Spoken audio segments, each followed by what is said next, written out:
Peace. This is a meat and potato sorcery production starring myself, the Water Alchemist, and today's topic for the occult family is Egyptian vampires and the vampiric shadow. So let's get into it. The first thing is I kind of want to speak to something real quickly, but I don't want to turn this into a rant. When I hear certain people from the quote unquote conscious community talking about the occult or the vampiric aspect or vampiric magic is not relative to Africa or what they know as a Vampiric Ike or Alkebalon and etc.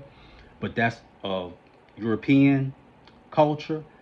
I disagree, and I've always had the information that could counter that. And we got to remember something. We are supposed to be individuals that came here to evolve.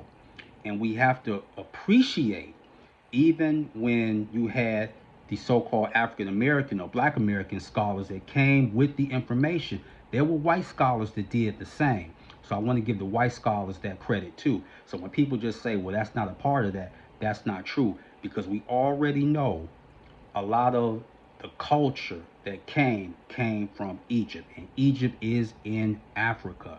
And I want to say this very quickly about some of the primordial vampires. Sekhmet is one, but here are some more, just in case you didn't know that. Thoth has a vampiric aspect, as well as Aset or Isis. Yes, Isis has a vampiric aspect. Now, I remember there was an occultist that was talking about Ra was not overly fond of vampires, even though Sekhmet is his daughter. Now, I did my divination. This was years ago, and I spoke about it. This is absolutely true. Ra tolerates vampires, but he's not enamored or in love with them. And excuse me, Ra told me that himself. They just serve a need. It's like when you work at a job. You don't like everybody that you work at a job with, but you tolerate them. They have their needs. And that's just the reality of it. So most of the vampires, they came from Egypt. And then, yes, did they branch out to Europe? Absolutely, as well as China. And China, they are referred to as the Guanxi. Okay, and all vampires, it's not so much about sanguine. That's more mythical. Most vampires, if not all of them, they are psychic. They steal chi or prana or breath. That's what they do. But the vampires did begin there in Egypt. And I just gave you some that have a vampiric aspect. And before anyone asks me, no, Anubis doesn't have one. But Thoth does. Again, Isis does, as well as Sekhmet. Sekhmet really is one of the first, period. And it's mythology that points to that. You can read various texts on that. So I don't have to go into that. And I do want to answer this question for the family. Can you study the Draconian or dragon path as well as if vampirism or if you're a born psychic vampire? You absolutely can. And here's why I say that. The reason that I say that is that vampirism is like the building blocks or the stage of working with the Draconian current. This was understood by a lot of people, but who really was really laying the groundwork for that was Kenneth Grant with the Typhonian magic. So you have to give credit to Kenneth Grant. And I want to read something about the vampiric shadow, and I will give the book later on. The vampire or vampiric shadow is a projected shadow, which is created from your astral body and sent forth while connected by a thread or tendril of your witch light center. This shadow may bring you impulses and visions of the astral plane while still being directly associated with your astral power. This technique is best performed during the waxing moon, thus performed during the period from the new moon or the black moon to the full moon. But you start with the waxing. So let me kind of just break it down what it's saying. If you practice the occult or magic, yes, psychic vampires are born, but even if you're not a vampire, you still can practice vampiric magic. And if you do that, that's going to get you with your vampiric shadow. Now, listen to this, family. Summoning and sending forth the vampiric shadow. Now, this is from 1 to 5.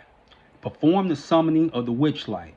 From your upper body, center the witch light into a sphere of blackened fire, extending about 7 to 8 feet from your body. 3. The sphere, once it reaches the proper distance, may be expanded and via a cloud or shadow shape into a physical form, be it theomorphic, a type of vampiric beast, or even as a hooded black figure as an extension of your spirit. 4. Once this figure has been formed according to your desire, command it to go forth to your chosen place or to a specific one you wish to feed from. This command should be simple and one sentence so that there is no confusion as to your goal. Visualize this journey and breathe in and feed from the astral until completion. This process should not extend beyond 1 hour, for you may fall asleep without completing the act. And lastly, number 5, return your extended astral form back the way in which it came after the feeding contact, directed and commanded by your seizing, and drawing in of the astral. The vampire shadow will release the one you are feeding from, and with careful breaths be drawn back to your body. So you can use your tendrils. Simple and plain. You can use your tendrils to achieve that act. So I really wanted to talk about that. And I want to say one more thing. Basically, by doing vampirism or vampire magic, you're awakening your inner dragon. And that's what people have been trying to teach you in the vampiric community. And you also can get in touch with this one person by going through Papa Legba.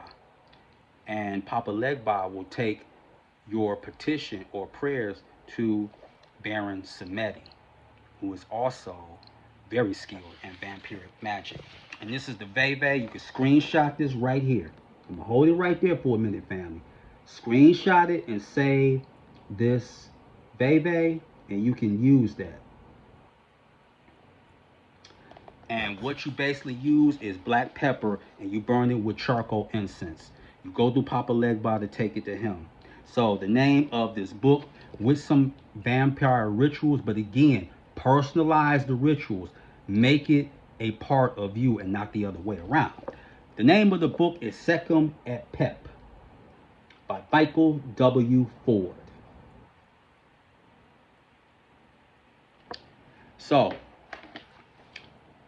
vampires, they spread all over the country, but their origination is in Egypt. So, with that, that is your meat and potato sorcery for the day. I am the Water Alchemist. Be water, my friends. Peace.